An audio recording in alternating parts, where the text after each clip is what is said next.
Ready? Good. Do you have those questions in front of you? Nope.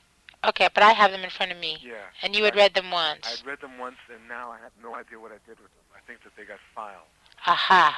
Okay. So Do that's you, all right. It won't matter. that's cool? Yeah. Okay. All right. Great. Now, do you Then have a tape recorder or I something? do. I have everything. Yep. We're actually recording right now as we speak. Okay. Okay? I went out and I got a new handy dandy recorder that I could tape to the phone. Great. And it works. Okay. All right. I was once at that I was at the meeting of the American Historical Association Right. where you came to speak. It was just serendipitous that I happened to be there. And you sort of prefaced your talk by saying that teaching labor history, or at least this is what stood out for me, that teaching labor history in the context of sort of labor education and within a union was actually radical, risky, and even potentially dangerous. Right. And I was really surprised, and I thought most people would find that surprising. And I was wondering if you could speak to that, and you could use Sure. some of those words if that feels comfortable. Yeah. No, it does. Um. Well, let me see where to begin.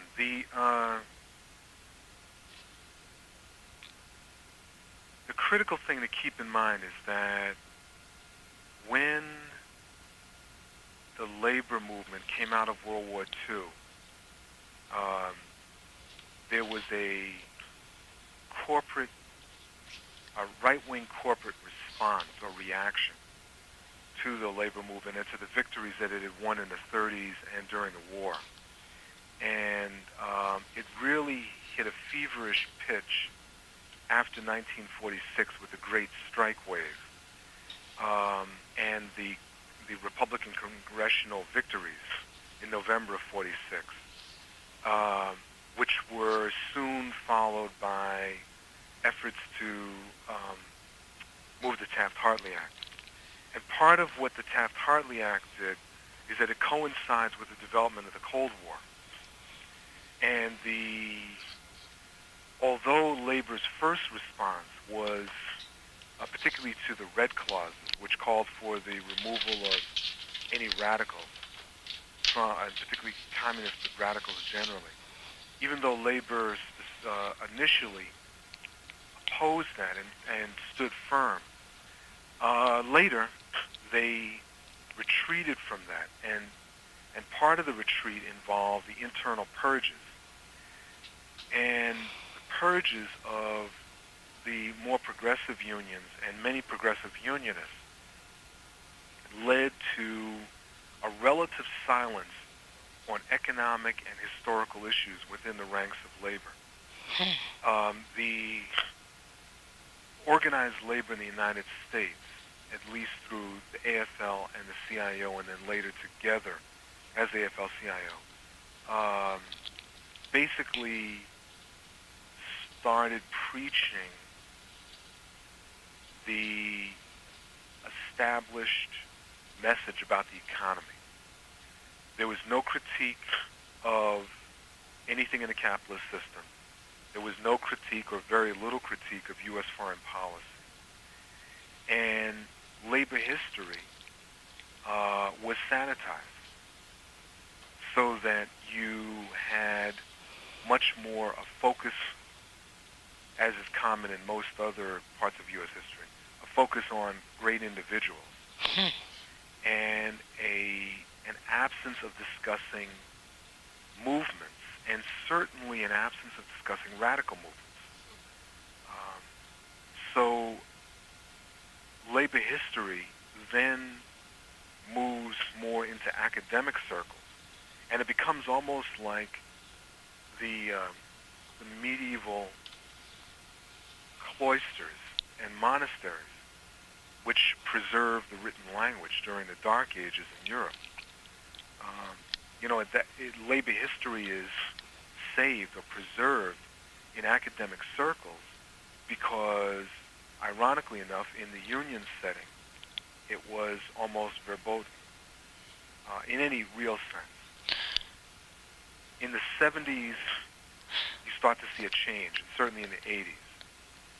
And labor history and a more balanced view of labor history starts to break out of strictly academic circles and return to the ranks of labor. So what were they teaching then? I mean, what would a labor educator teach in that period of time? Well, in the union movement and the union circles, That's what I mean, yeah. they would by and large not teach very much about labor history. Union education circles, to the extent that they existed, would discuss things like grievance and arbitrations, um, some collective bargaining, a little organizing if you were lucky, and maybe something about how the AFL-CIO came to exist, a little bit about people like Samuel Gompers, William Green, um, people like that, but not an all-round history. Wow. And history, I mean, one way of dismissing history was to basically treat it as academic, as of no real relevance to the issues that working class people were facing. And is that and is that where you is that where you started in all of this? Well, I was influenced very much by one of the victims of the Cold War purges. Um, the When I was in college, the head of Afro-American Studies at Harvard was a gentleman named Ewart Guinier. That's spelled E-W-A-R-T, and if the last name sounds familiar, that's because it's Lana Guinier's father. Really? Yeah. Guinier. Unfortunately, we all know how to spell her last Right. name. So Guinier was the head of Afro-American Studies, and he had been the Secretary-Treasurer of the United Public Workers, which was a CIO union that was expelled in the late 40s because they refused to remove communists and other radicals from their ranks, from the ranks of their leadership. And subsequently, the union was destroyed. Some sections of it, actually of the West Coast part of the UPW, went into SEIU. At that point, it was called BSEIU. And Eleanor Glenn, who is a leader of SEIU, a retired leader, was out of the United Public Workers. When Guinier taught labor history, well, when he taught Afro-American studies... And you were a student there? That's right. Okay. My major was in politics, in government, but I ended up taking more Afro-American studies courses than I did government courses because I learned a lot more.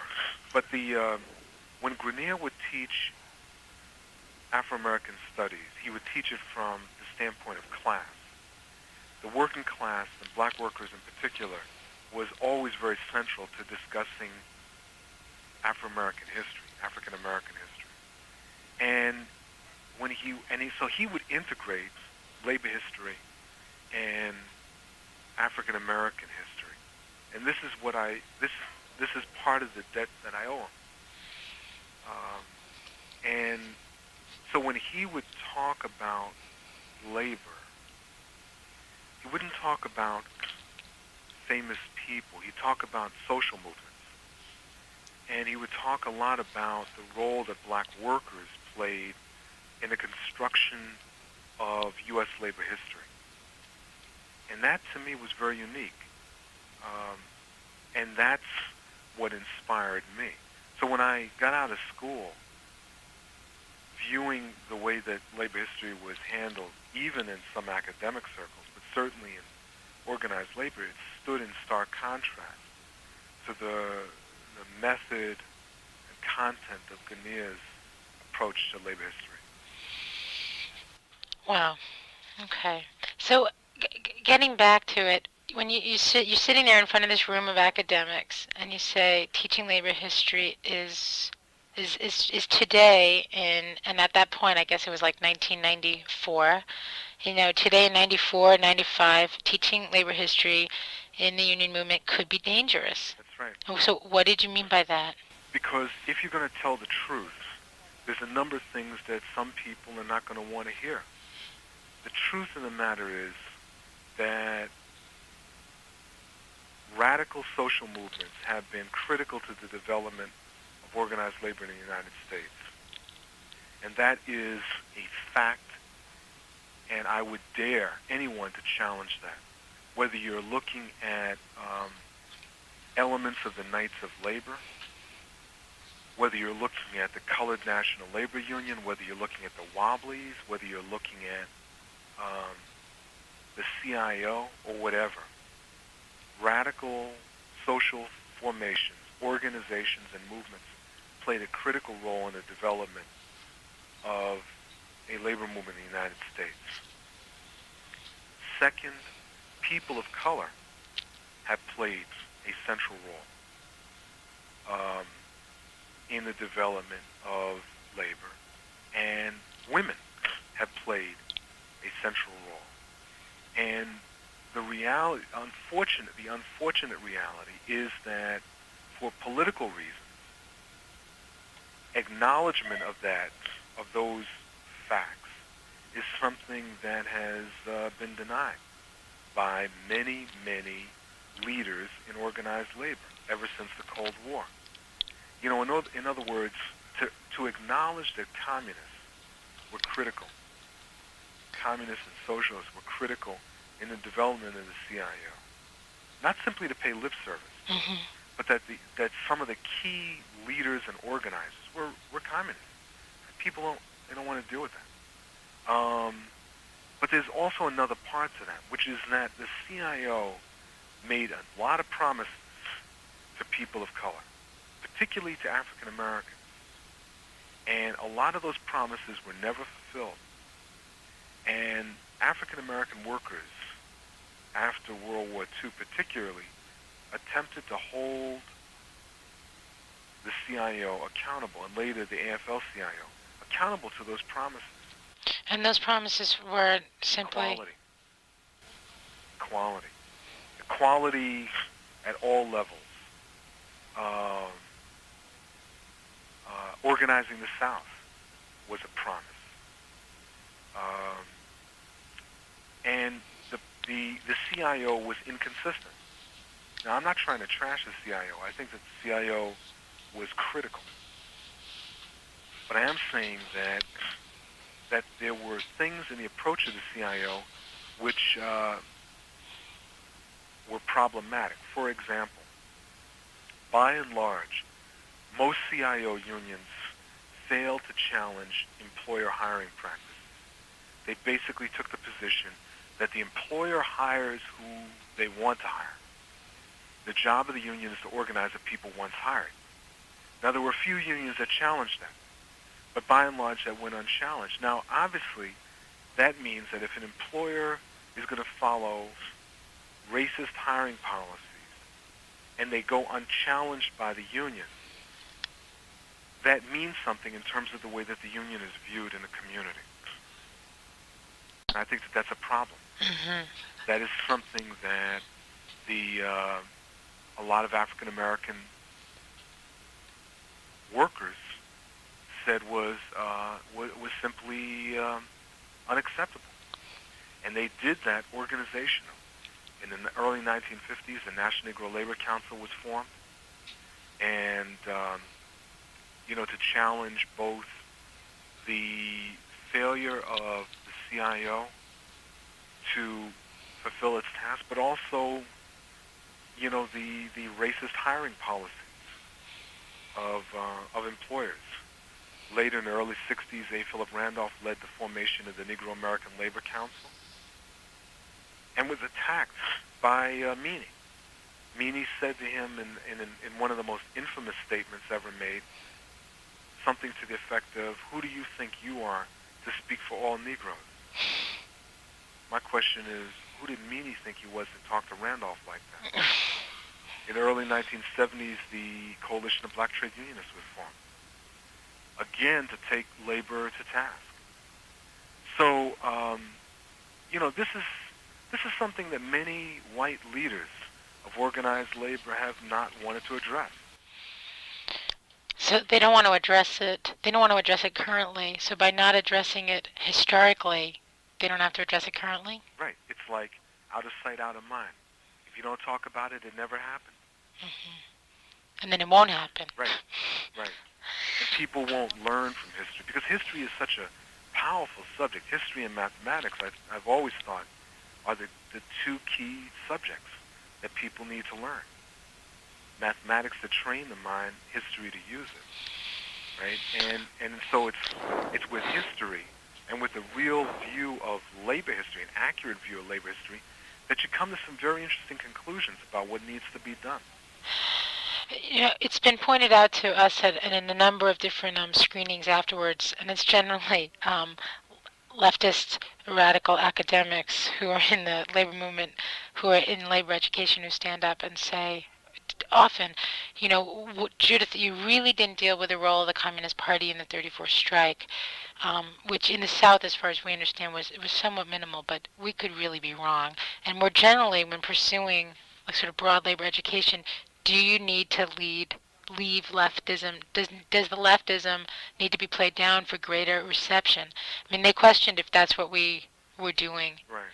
And do you think that that's historically what's been happening? I'm not going to say in terms of your film, because I Right. don't know what you were thinking, but I'd say in general, that's absolutely what's happening. Downplaying the role of the left, no question about it, to make something more acceptable. Um, I think that obviously is a real problem because, again, I'll give you an example. When the CIO was formed, let's look at some of the circumstances. John L. Lewis, only a few years prior to that, was presiding over a dying union. He was purging radicals. What happened? You know what I mean? And it's like, how in 5 years did this thing change so dramatically? Is it just that, he had a revelation from God? Well, maybe he did, and certainly that would have helped. But, it was a little bit more complicated than that. One of the things that needs to be looked at is Lewis took some very important, courageous steps, but he did it in the context of a lot of organizing that leftists had been doing for years, whether it was the Wobblies or the Communists or the Socialists. Where did he get all these organizers from? They didn't just, fly in from the Klingon homeworld or something. It's like they were there. Right. Many of them had been communist activists who volunteered and sweated bullets to do these jobs. They did very hard work, immense dedication. That dedication did not come from high salaries. It was an ideological dedication to the U.S. working class. And it still is. That's right. And I happen, but and the most interesting and committed people that I've met down south that are working in the labor movement are from there. From the left. Yeah, and the real left, and they sort of keep it under wraps too. Right. As if everyone's going to forget, Donna want everyone to know which cell I came from, Well, it becomes, there's also the issue of active repression that you face in the South and in other parts of the country. So, Bill, could lose their lives. Right. So, how do you deal with this? How do we deal with this? And how do we deal with this when we're doing education now? And in communities, particularly, if this is about we want communities to be receptive to the labor movement Right. and to, really dealing with the inequities at hand and really changing the attitudes that they have, which are going to change the way they receive whether, a group of workers are going to be able to organize or not. Well, I think part of the answer is in the way that you did the film, which is that you got people to talk about their own experiences. And I think that education has to involve getting people to talk, to discuss their own experiences, their and drawing from that and introducing into that information that people may not have. For example, the role of the left. The second thing is that education, if people are going to be honest, is always a tactical matter, in the sense that there's always editing that is involved in any kind of education process. because you just simply can't discuss everything about a particular subject.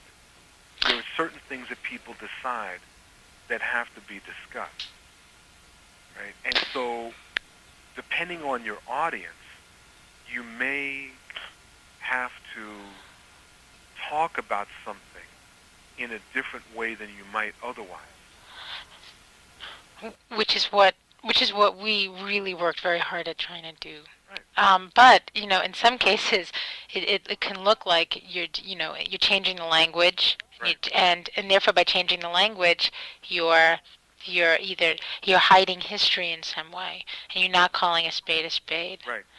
And is that okay? That's always a danger. I think it goes to one's personal integrity, in the sense that that there are ways of introducing forbidden subjects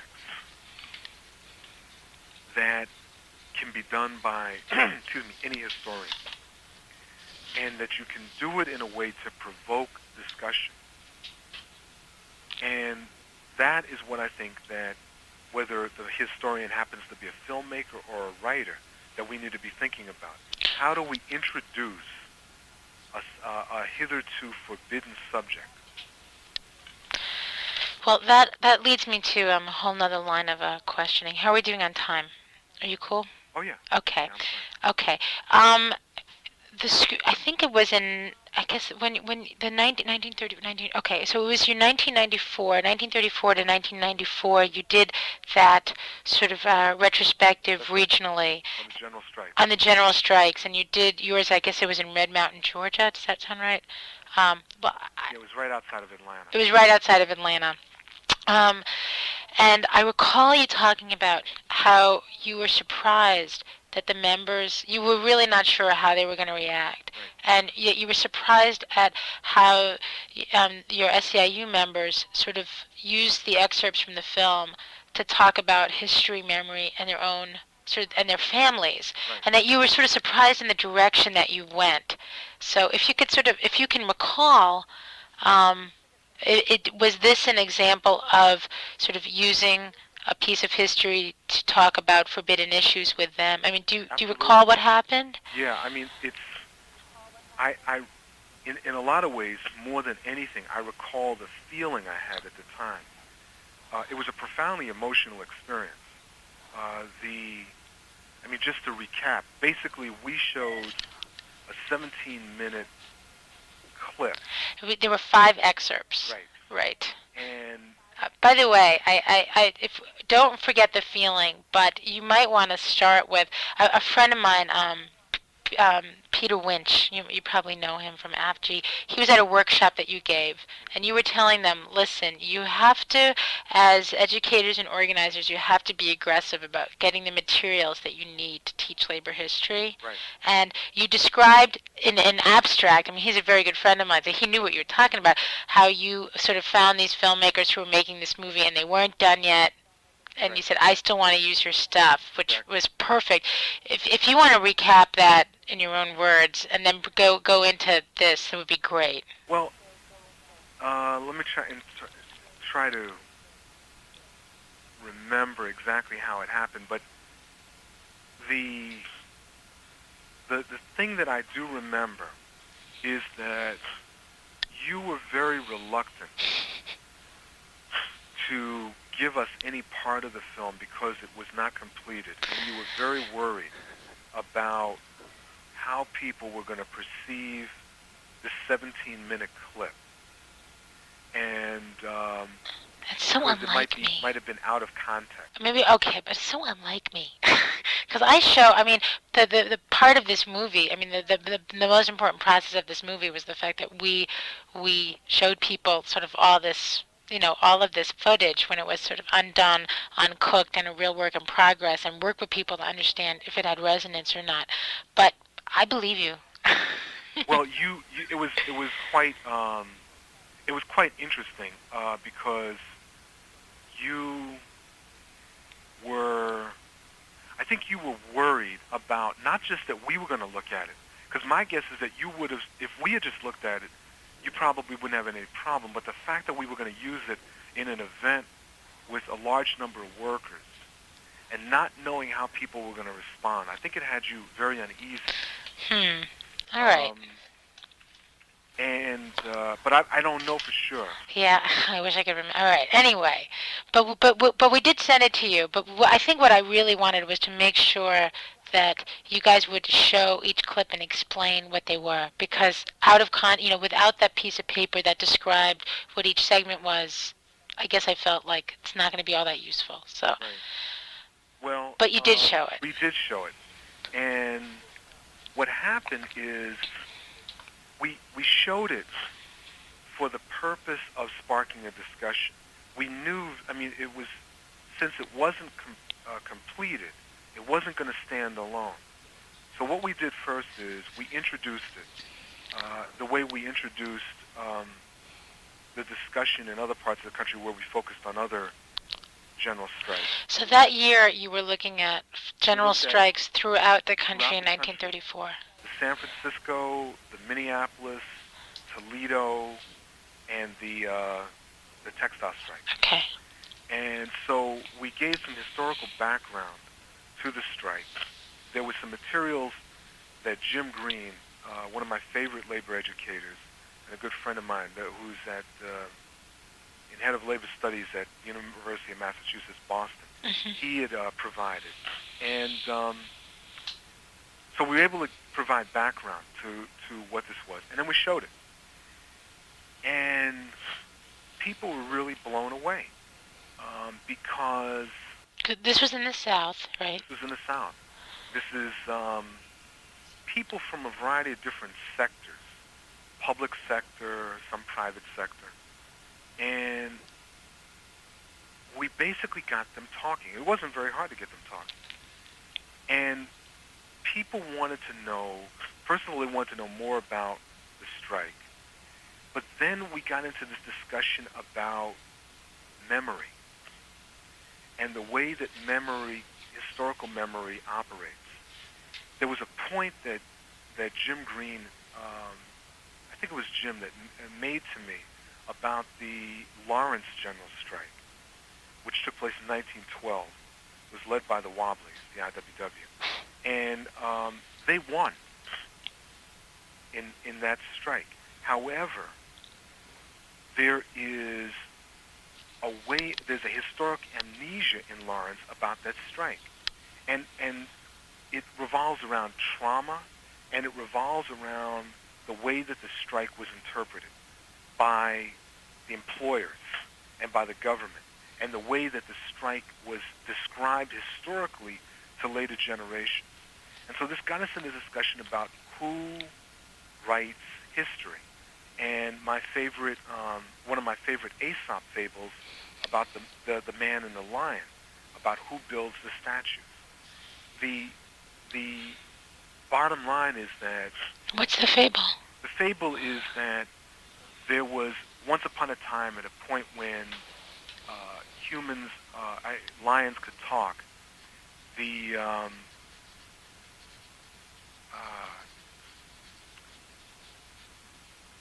There was a man and a lion walking through the jungle.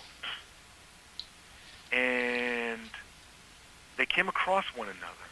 And they decided that since they were going in the same direction, they would walk together. And so they had this talk, and then they got into this conflict about who was superior, humans or lions. And they came upon a clearing where there was this man standing on top of a lion. And so the man in this conversation says to the lion, "That proves it." And the lion says, "That proves what?" And the man says, "That proves that humans are superior to lions."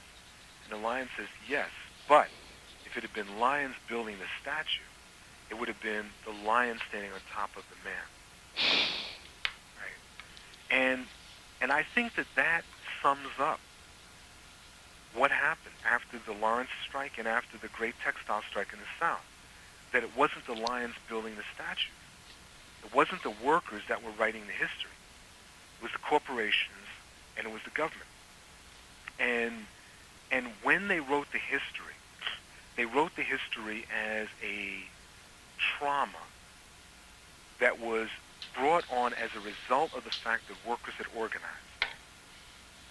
And this is the history that was brought down to today. And so this was something that people in this SEIU event could really relate to. They could understand that it immediately resonated that the history had been written in a way to disempower them. And this led us into a discussion about, well, what do we need to do? And people said, we need to tell history the right way. And so I said, well, how are we going to do that?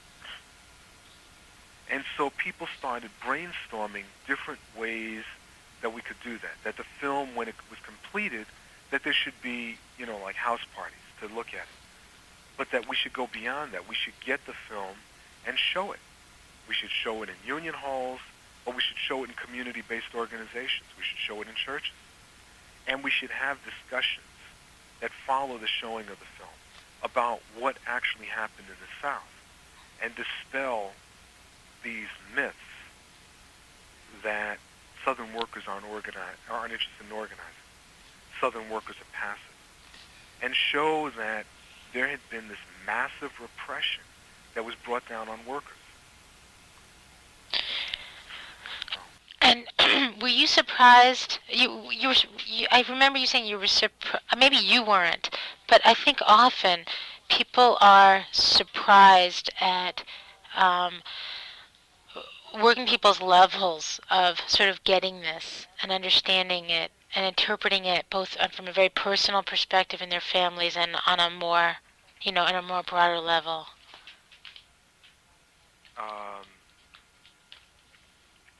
You weren't surprised. Run it by me again. Well, were you surprised by their, I don't know, you know what, let's go in a different direction. No, that's all right. You can pursue it. Well, I guess I often, I have found a lot of, that the very people that are running the unions don't think that their members have the capacity to have the kind of discussion that you just described. Oh, I think that's absolutely true. I think that I wasn't surprised, right, but that people were going to have that kind of discussion. I was surprised by the emotion, but not the fact that people were going to have the discussion.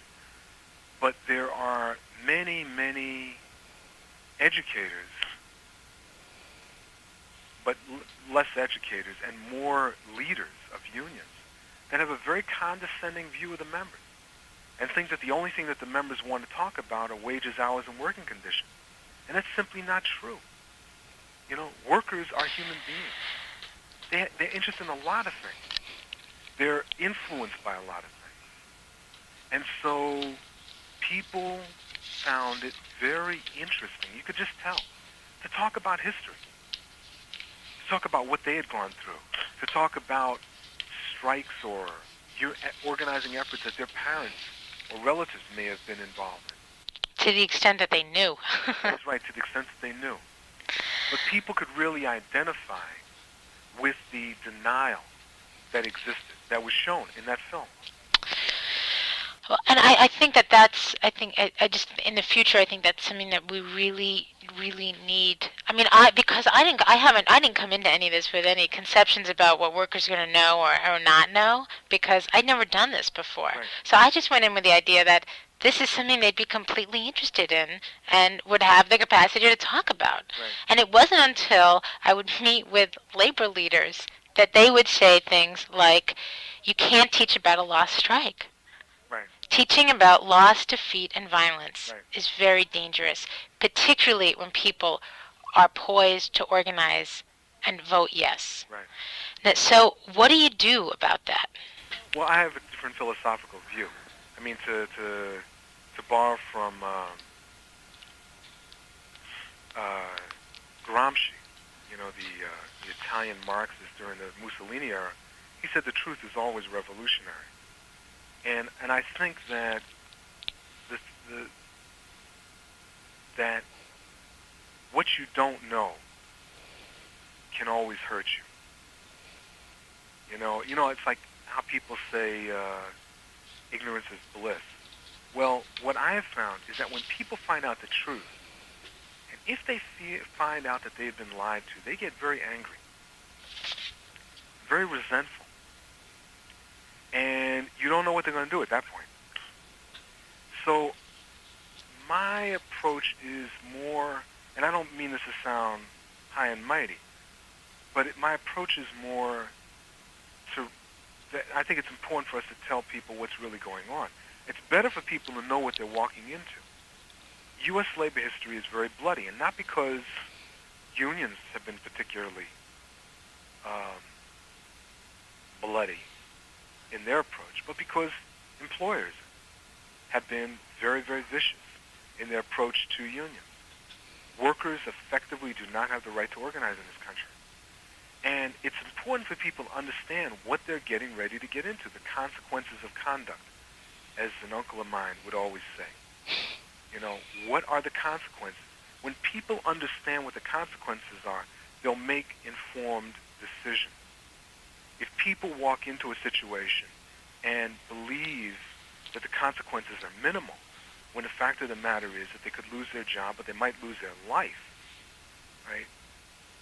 When they find out what the consequences are, they're going to be very angry. And see, part of my reading of some of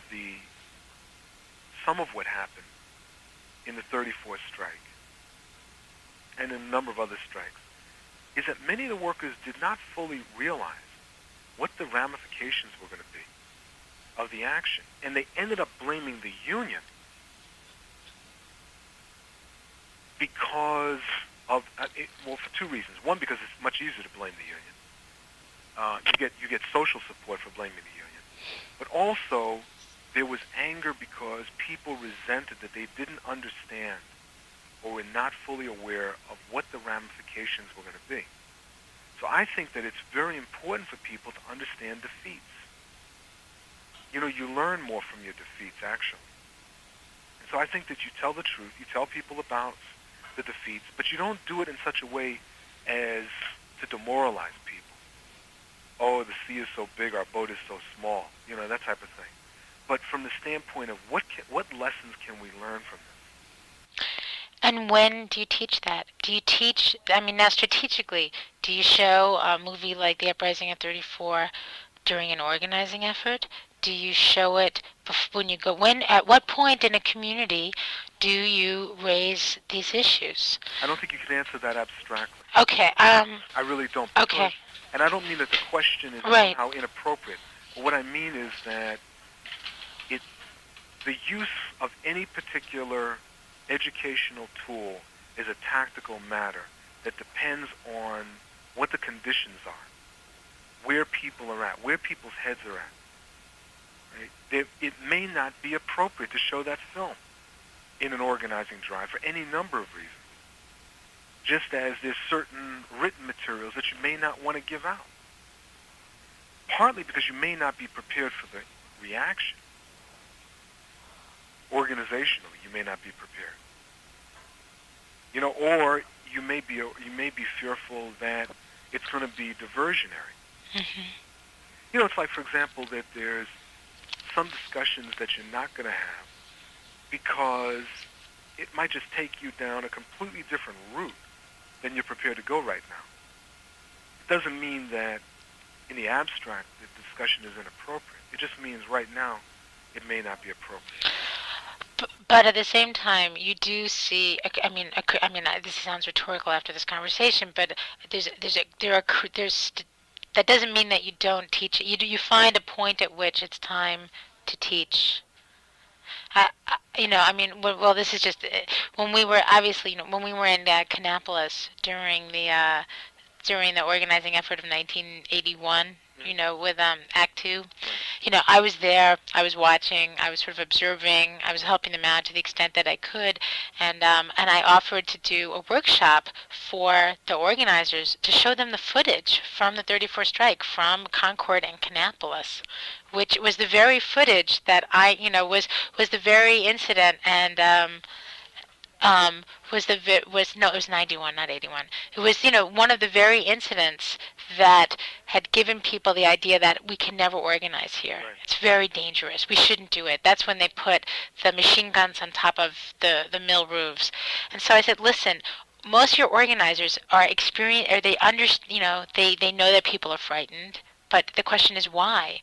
And if they had some tools, at least the organizers, to unpack that fear and be able to look at it and put it in some context, wouldn't that be useful? And they said, we don't have time, and do not mention the S word.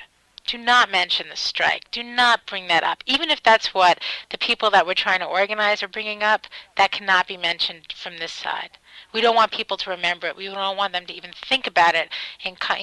But the reality was, that's what the employers were using, like a bully club, to remind everybody. Right. So everybody else is using labor history in this very strategic way, but we're not. Right. No, I mean, you're absolutely right. And see, I think that, for example, there may be certain things, materials you use with your core that you don't use more generally, either because it's just kind of where people are at, or for very specific reasons. Like I'll give you an example. It has nothing to do with the film. Yeah. You might decide for the leadership of a local to have a study group of the executive boards on economics. And the reason is that you want to strengthen your leadership core. Now, that doesn't mean that you think any less of the members, but it may mean that from the standpoint of organizational development, the key thing right now is to strengthen the leadership core. And so that's what you do. And you may do something else for the members at large. Mm-hmm. Right? So that's why I say that the tools of education have to be viewed in terms of what's going on, where people are at, and what your actual objectives are. But to believe that you can hide things from people that are kind of public knowledge, particularly when it comes to strikes, is deceiving oneself. Because you're right, employers will always drag stuff up, about different strikes, or about the mob. It's like wherever certain unions go, one should be pretty aware that the employers are going to drag up mob influence. So you better be prepared, and you better work with your core of workers, your members, so that people are prepared and are not going to feel blindsided. Could you say the same thing with a strike, that you could best Yeah. know that in any, could you turn that, Oh, could you use absolutely. the idea of a strike in the same sentence and sort of flesh that out? Well, I think that people have to be aware. For example, if there was at one point a strike that did not turn out well, Or an organizing effort? or organizing efforts, whether that was the 34 general strike or textile strike, or it could have been just a particular strike in a workplace, people need to know. People need to know that that happened. And they need to know what's the union's summation of why it went down. So that people are armed. So that when workers come up and say, well, why should we go with the union? This is a strike-happy union. They had a strike here and everybody lost their job, or whatever. Your core, your organizing committee, better be damn well ready to have some responses. Otherwise, they're going to look silly. And when they look silly, they know that they're going to look silly, or they're going to know when it's happening, and they're going to resent you. And so, in a sense, then, what would you say the role is of teaching labor history or an incident before, during, or after a crisis? I mean, did you feel like you've answered this question? I guess you have. Well, I mean, I feel like the teaching of history is always the same, which is that you want people to learn lessons from what's happened in order not to repeat mistakes, as well as to inform their future course of action. It's like to borrow from Mark Twain. Mark Twain said, "History doesn't repeat itself. It what was it? It rhymes." And I like that. It's not that you can't look at a lesson from history and expect that the same set of circumstances will take place with the same outcome. But you can nevertheless look at an incident or a set of incidents and say, what can we learn from this? What can we do in a similar set of circumstances? What does this teach us? Now, one of the things that came up at our Highlander meeting when we were talking with the other labor educators was the issue of time. That is there time to teach labor history and to create alternative venues, i.e., a community screening, and to really, do something in the community with a film or with, or whatever, with, I don't know, a night of sort of labor songs or something, something like that. That's sort of outside of sort of the meeting that you're trying to have with your members, or outside of sort of, an organizing effort. So how do you think that it's necessary to conceive of that time as critical and useful? It's not going to be a win-win tomorrow. It's about the long haul. Well, see, I approach the question or the issue somewhat differently. Good. I think that there's always time to teach labor history. It's a question of integrating it into things that you're doing.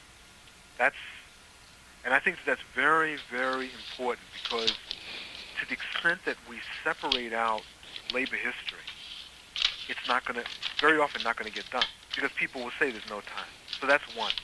Second, you can have separate labor history events. That's perfectly acceptable. But I think it's important to think about it as part of your overall education strategy. I tend to be against one-shot deals. I really do. Mm-hmm. And, it's like there's a real danger, even with respect to your film. Right. There's a real danger of what happens in just showing it once, right, and not as part of an overall education program. I think that it's like, well, how do you follow up on it? It's like, when your films, and several others I can think of, they bring out emotion.